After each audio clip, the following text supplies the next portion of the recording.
കൂടോത്രത്തിൻ്റെ ഫലമാണ് ഈ കാണുന്നത്, അനുഭവിക്കുന്നത്.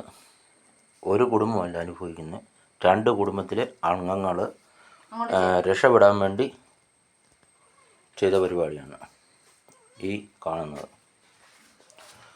വേശിപ്രസന്നയുടെ ആൾക്കാർ തീയിട്ട വീടാണ് ഈ കാണുന്നത്. അവൾ കണ്ടവനെ ഉണ്ടാക്കുകയോ ഉണ്ടാക്കാതിരിക്കുകയോ എൻ്റെ പേരിൽ കൊണ്ട് കേസ് കീഴ്വായ്പൂര് ആദ്യ കാലം തൊട്ട് കൊടുത്ത കാരണം കൊണ്ട് ഞാൻ വട്ടൻ്റെ ഭാര്യ എന്ന് പറയുന്ന സാറാമ്മ ബിജുവിൻ്റെ കൂടെ പിള്ളേരുടെ സംരക്ഷണം ചെയ്ത് മാത്രമേ ഉള്ളൂ. അവരെ റേപ്പ് ചെയ്യുന്നു, മറ്റേ ചെയ്യുന്നു, മറിച്ചേ ചെയ്യുന്നു പറഞ്ഞ് സമൂഹത്തിൽ കേസ് കൊടുക്കുകയായിരുന്നു ഇവരുടെ പരിപാടി. അതൊന്ന് കാണിക്കാൻ വേണ്ടിയാണ് ഈ വാർത്ത ഇടുന്നത്. ഞാൻ ജാതി പറയുകയാണ്, മറ്റുള്ളവരൊന്നും തോന്നണ്ട. പുലയശ്രീ ആയാലും പറയശ്രീ ആയാലും അവരെങ്ങനെയും വന്ന് ജീവിച്ചോട്ടെ, എനിക്ക് ഒരു പ്രശ്നമുള്ള കാര്യമല്ല, ഉണ്ടാകുന്ന കാര്യമില്ല. എത്ര മക്കളെ വേണേ ഉണ്ടായിക്കോട്ടെ, ആരെയെല്ലാം വേണേ വിചാരിച്ചോട്ടെ, ഒരു കാര്യമുള്ള കാര്യമില്ല. പക്ഷേ എൻ്റെ പേരിൽ കൊണ്ട് കേസ് കൊടുത്തത് എന്തിന്?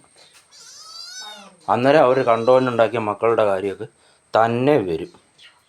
കൊല്ലന്മാരുടെ കൂട്ടത്തിൽ, അതായത് തുരുത്തിക്കാട്ടി കൊല്ലന്മാരുടെ കൂട്ടത്തിൽ ആർക്കൊക്കെ അറിയാം കൊല്ലം കുഞ്ഞുമോനും ശ്രീധരൻ എന്ന് പറയുന്ന കൊല്ലം കുഞ്ഞുമോനും രാജമ്മയും എങ്ങനെ ജീവിച്ചതാണെന്ന്, എത്ര പേര് ഇവിടെ നിന്ന് പഠിച്ചതാണെന്നും എത്ര ആൾക്കാർ ഇവിടെ വന്ന് കഴിച്ചു പോയിട്ടുള്ളതും എന്നുള്ളത്. തങ്കപ്പൻ്റെ മക്കളായാലും ശരി,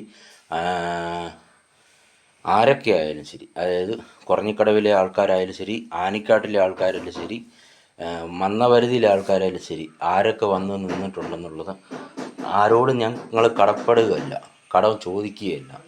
പക്ഷേ ഈ വേശിപ്രസന്ന എന്ന് പറയുന്ന ആൾക്കാർ, ആശാരിമാർ ഇവിടെ സമൂഹത്തിലങ്ങ് വളരാൻ വേണ്ടി ആരാണ്ടെ ഉണ്ടാക്കിയ രീതിയിൽ ജീവിക്കുന്ന കാരണം കൊണ്ട് ഞങ്ങൾക്ക് ബുദ്ധിമുട്ടില്ല. ഞങ്ങളെ വിദ്യാഭ്യാസത്തിന് വേണ്ടിയും ഉള്ള കാര്യങ്ങൾ തൊഴിൽ നഷ്ടപ്പെടുത്തിയപ്പോൾ അത് കൂടോത്രമാണ് ഇവരുടെ മെയിൻ ആദായം.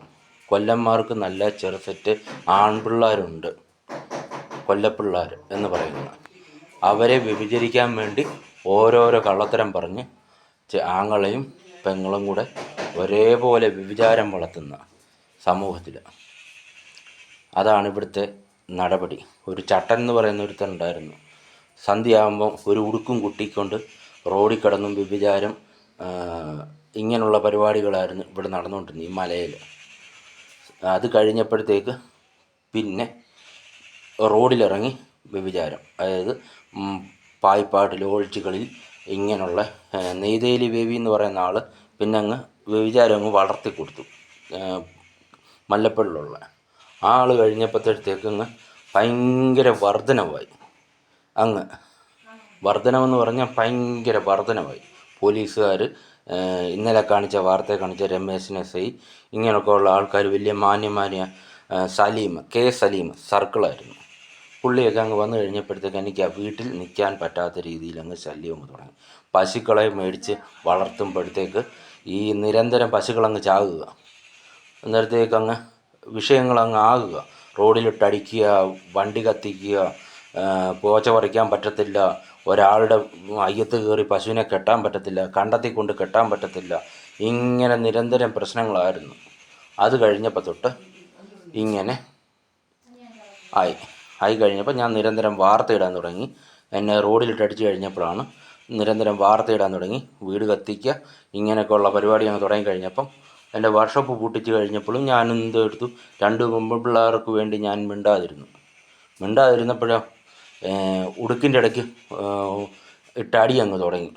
ഞാൻ മിണ്ടാതിരിക്കുന്നു പറഞ്ഞു. ഇപ്പം വേശിയുടെ മക്കളെയും കൊണ്ട് പത്തനംതിട്ട വരാൻ പറഞ്ഞപ്പോൾ തൊട്ട് ഹൈക്കോടതിയിൽ നിന്ന് ഉത്തരവ് വന്നു, FIR ഇട്ട് കേസ് രജിസ്റ്റർ ചെയ്യാൻ. വെറുതെയാണ്, സമൂഹത്തിൽ അറിയണം ഇതൊക്കെ, വെറുതെയാണ്. വേശികളുണ്ടോ?